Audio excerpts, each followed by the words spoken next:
C'est assez simple.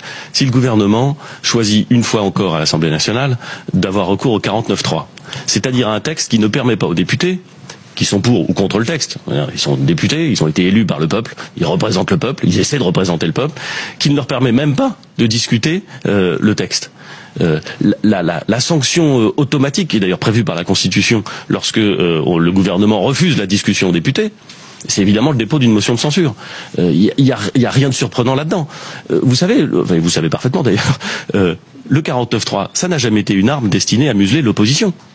C'est une arme destinée à museler la majorité. C'est quand le gouvernement n'a pas de majorité à l'Assemblée, quand il n'est pas sûr de faire adopter un texte par l'Assemblée, qu'il utilise le 49.3. Ce gouvernement qui est totalement, je crains de le dire parce que j'essaie en général de ne pas être excessif dans les termes que j'emploie, qui est totalement débordé par les événements.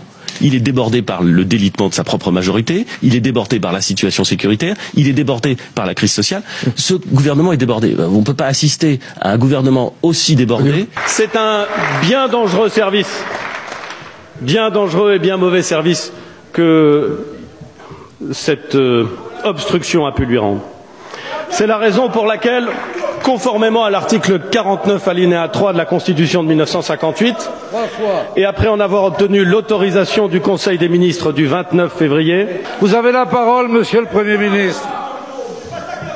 Je disais donc que c'était la raison pour laquelle, conformément à l'article 49 alinéa 3 de la Constitution de 1958 et après en avoir obtenu l'autorisation du Conseil des ministres du 29 février, j'ai décidé d'engager la responsabilité du gouvernement sur le projet de loi instituant un système universel de retraite.